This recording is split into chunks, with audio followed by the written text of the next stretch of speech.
Greetings, everyone. I would like to present the book that I chose, Sand Talk: How Indigenous Thinking Can Save the World by Tyson Yunkaporta. First, I would like to introduce the author, Tyson Yunkaporta, who is an Aboriginal scholar, belong to the Apalek clan from Western Cape, York, and also he's a founder of the Indigenous Knowledge Systems Lab at Deakin University in Melbourne, Australia.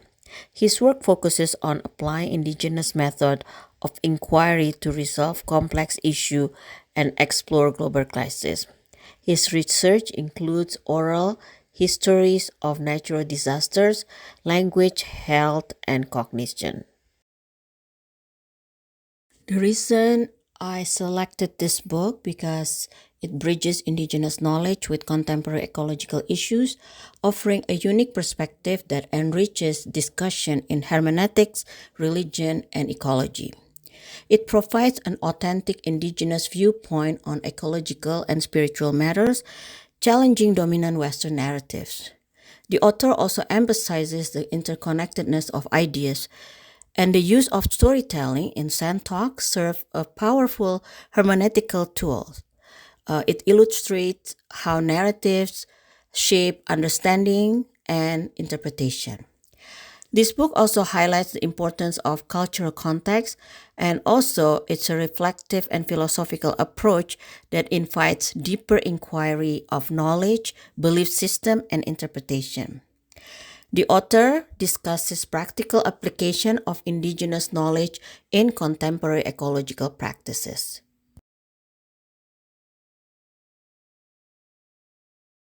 So, how does this book relate to my doctoral study?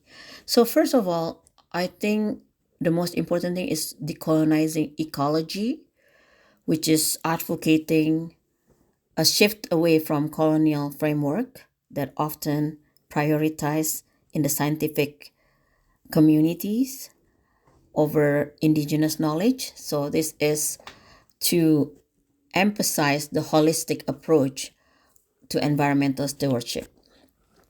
And also the ecotheology and ecospirituality resonates with ecotheological concept by emphasizing the sacredness of the land and the spiritual connection that indigenous peoples have with their environment.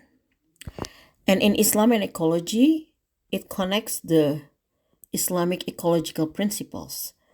Both tradition, the Islamic tradition and the indigenous tradition, emphasize the stewardship of this earth, respect for all living beings, and the importance of maintaining balance within the ecosystem. And the indigenous perspective and wisdom draws heavily on indigenous knowledge systems, illustrating how this perspective offer valuable insight into sustainable living and ecological practices. In fact, 2 points in history of Islamic influence in indigenous spirituality in Australia happen to be on like nature. One is on the ocean and one is on the land, and they're called kinvert, kinship, and convert. That is the typical nickname for Muslim Aborigines in Australia. And lastly, the Muslim environmentalism is going to advocate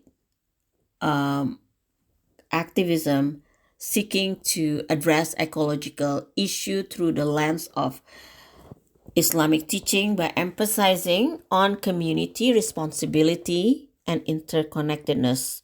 Both tradition, the Islamic tradition and indigenous tradition, align with the same ethical imperative.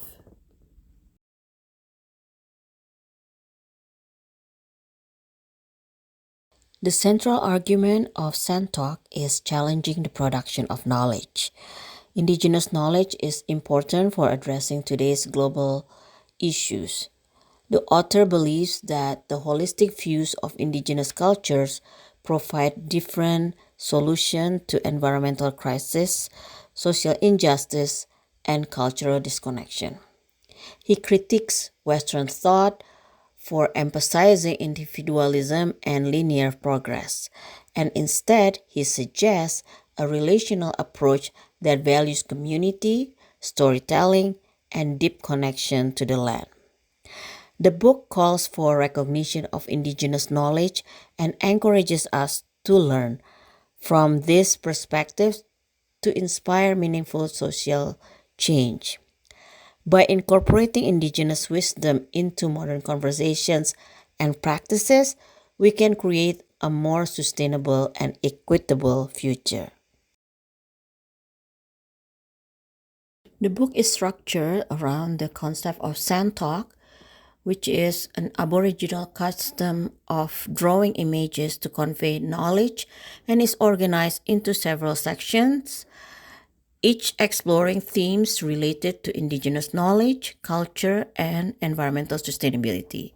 As you can see here, first is talking about the importance of storytelling, and also the sand talk itself as a method of communication and knowledge sharing. And then also it talks about the web of life, examining the interconnectedness of all living things and the importance of relationship within the indigenous thought, and also the land, how is the relationship between indigenous people and their land. And then also it talks about knowledge systems, analyzing different knowledge systems and how indigenous knowledge can contribute to the contemporary issues. And lastly is about the future, reflecting on the potential of indigenous knowledge to address the global challenges and envision a sustainable future. First, I'm going to start with the importance of storytelling, which is to preserve cultural heritage of the indigenous people. And I'm going to read one quote. The way each person knows those stories is subjective. How they are known in that time and place by that person is a unique viewpoint that is sacred, a communication between Earth's cam and sky cam, between people and a sentient cosmos. So that is the quote from the book, and this particular section is related to my work because storytelling is a means to convey a message, and we can see that Morrison also mentioned about the importance of storytelling, and also like some point Lord and Ock also relate to that. And the second one is the Santok itself, the Aboriginal custom to drawing images. So I'm going to read this quote. An indigenous person is a member of a community retaining memories of life lived sustainably on a land base. As part of that land base, indigenous knowledge is any application of those memories as living knowledge to improve present and future circumstances. So this is very clear how indigenous people have a very deep relationship with their land.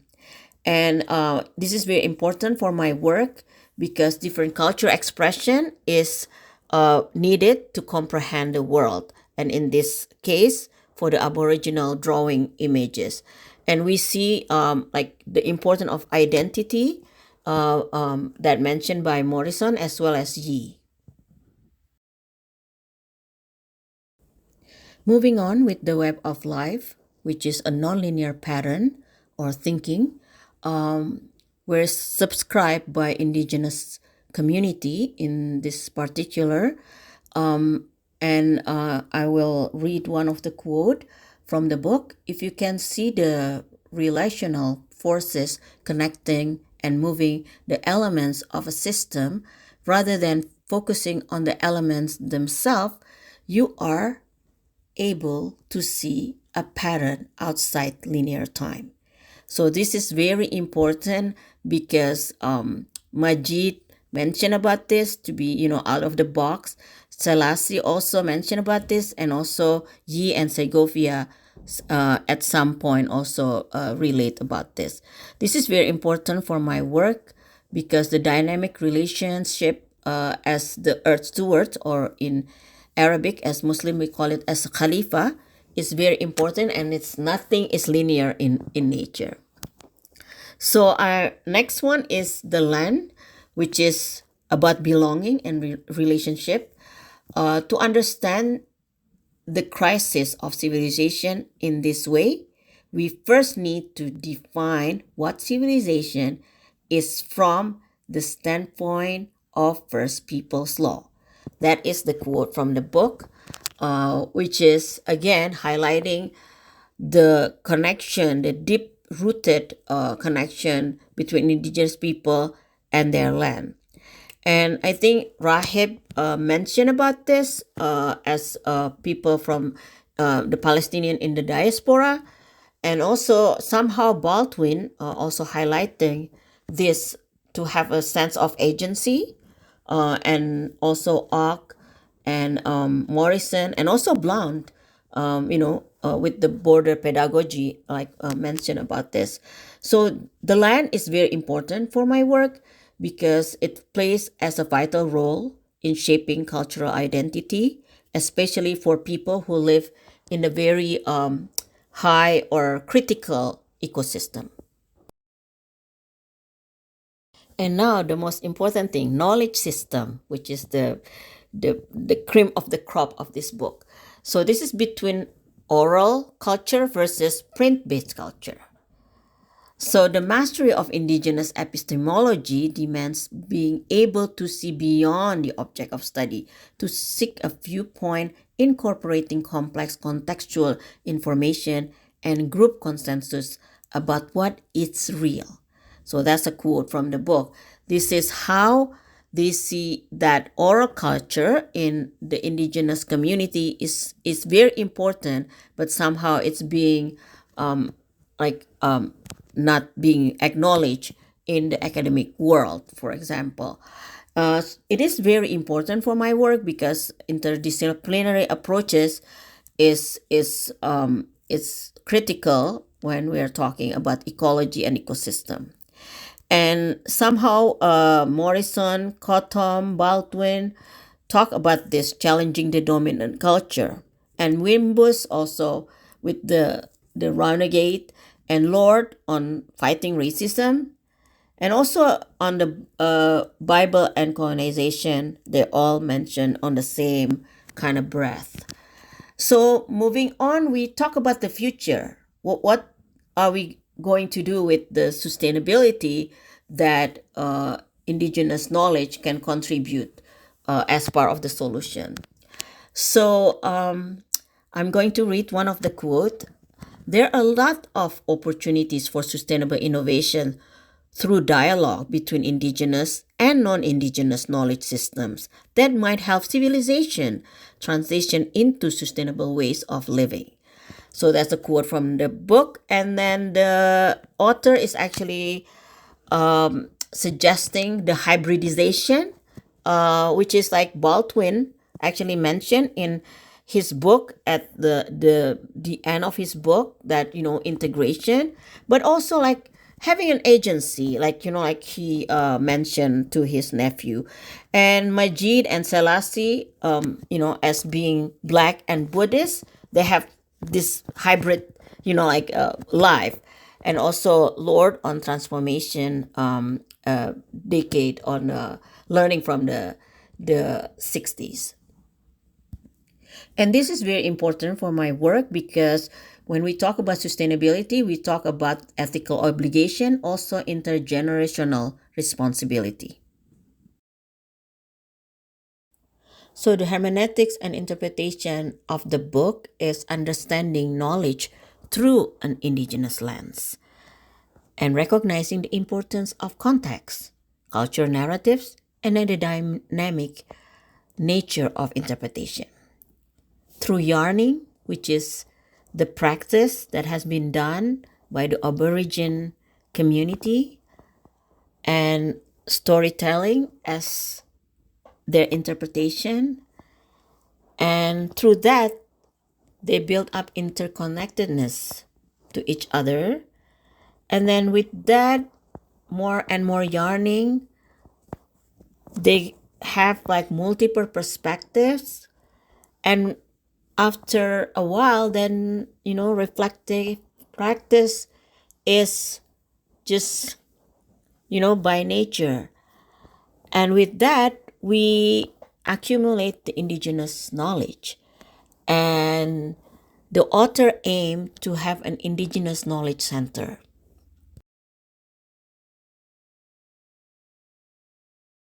Here I'm going to take yarning from the book, which is the methodology that they use to communicate with each other, because again, they don't use linear pattern, but non-linear pattern. Yarning is the conversation that we have with multiple people, and then we yarn the conversation instead of going one on one. So this conceptualizing of yarning in hermeneutical quadrilateral, I see that the source is the traditional knowledge itself, the experiences, and the cultural heritage of the indigenous people. And the social location is the marginal voices, because most of the indigenous people are being marginalized no matter where they live. And we need to also highlight that they have a very unique identities and experience. And the context is they use yarning as part of ritual. So it's not just, like conversation, but this is their ritual. And we can see as the cosmology is challenging the dominant narratives. And the praxis that they do is, putting in action and practice is yarning. So there's a lot of yarning that's happening in the indigenous community. As you can see here, I put the social location as marginalized voices from the indigenous community, because a lot of them are still being undermined, being abused, and also like fragmented society. And the context as ritual, yarning is not just a story or a conversation, but it is a ritual, it's part of the methodology. They have a very strict like listening and also like respect to those who are speaking. And the cosmology again for this particular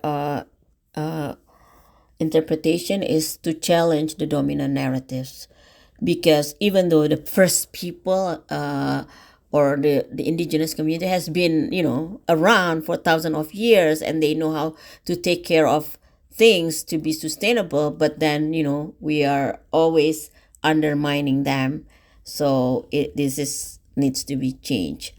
And the praxis again is the yarning, the back and forth yarning style, to to have a lot of meetings, conversation, dialogues, and this is a lot of people uh, together, instead of just listening to one person talking and the others is actually not paying attention.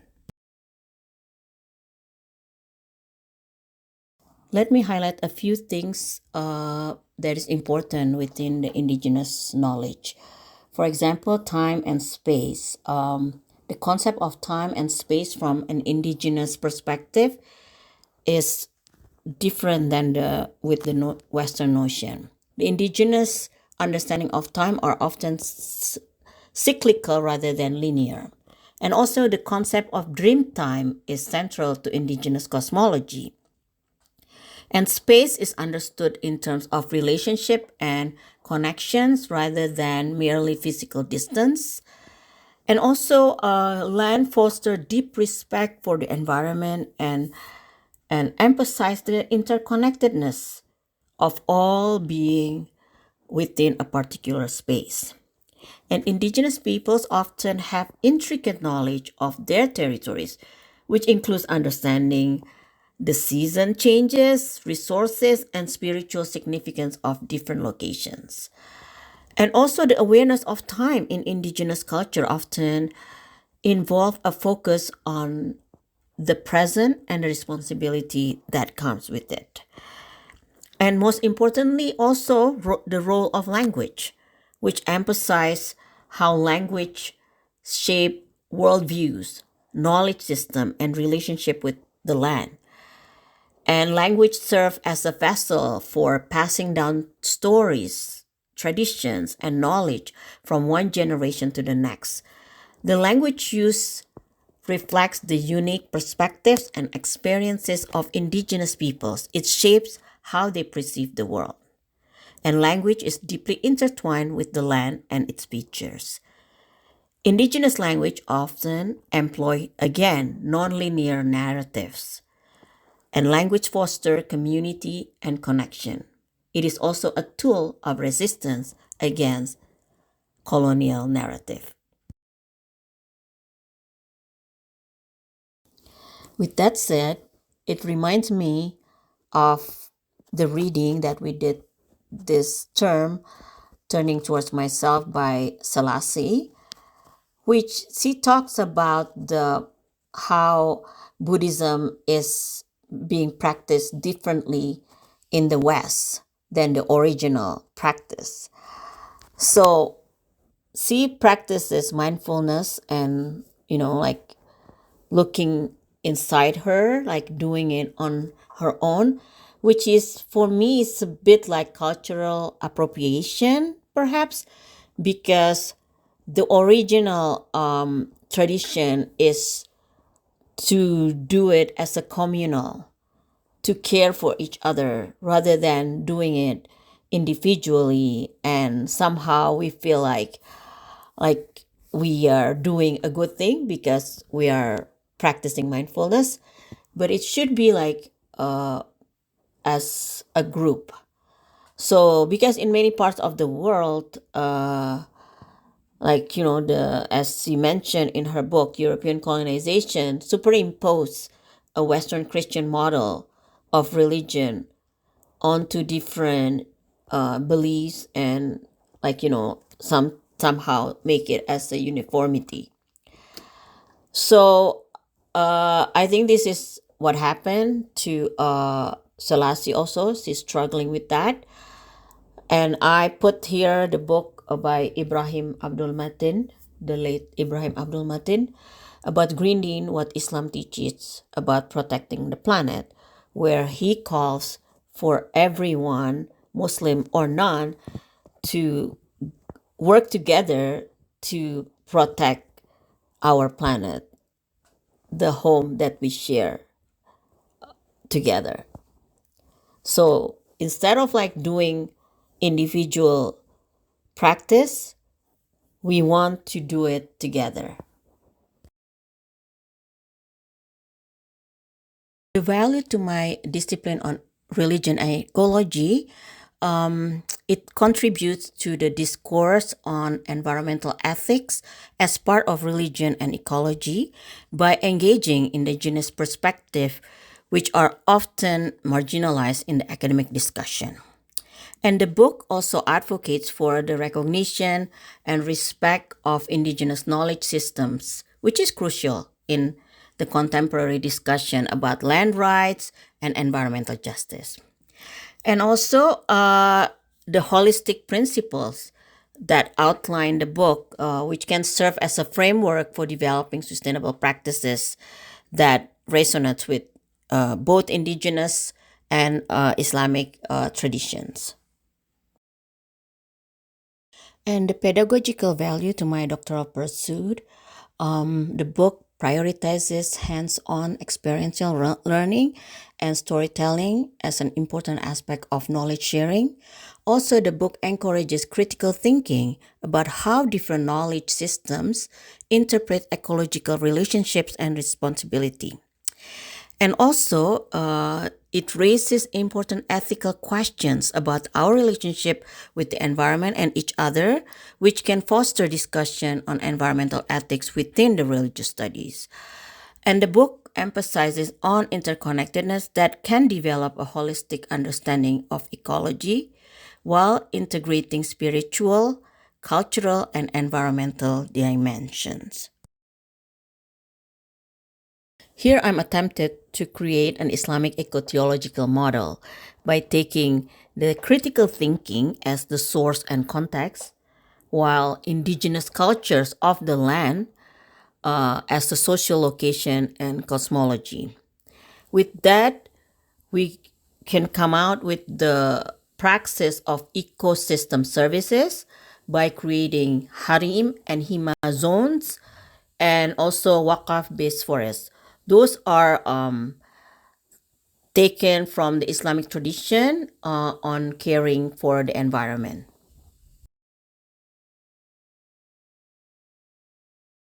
Please allow me to share practical application of some essential aspect of Islamic eco-theological for Muslim environmental advocacy and activism.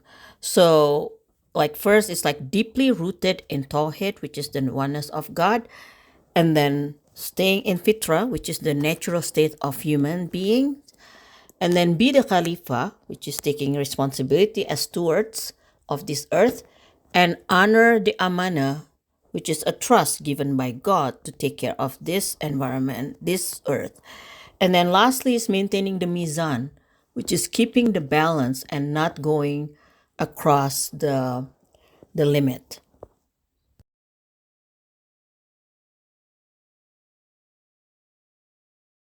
Here you can see the representation of implementation of Hima and Harim zone and the creation of Waqf based forests. So hopefully we will have sustainable future. And finally, if I may, I would like to ask the questions to the author. First is can you share specific examples or case studies where indigenous knowledge and practices have been successfully integrated into modern ecological solutions? And the second one, how do you see the role of storytelling evolving in the context of environmental education and activism, particularly in engaging younger generation who are heavily using social media? And third, how do you envision the relationship between indigenous knowledge and Western scientific methodologies evolving? Are there particular areas where you see potential for collaboration or conflict? And lastly, as an author and advocate for indigenous knowledge, how has your own understanding and relationship with these teachings evolved throughout your writing process?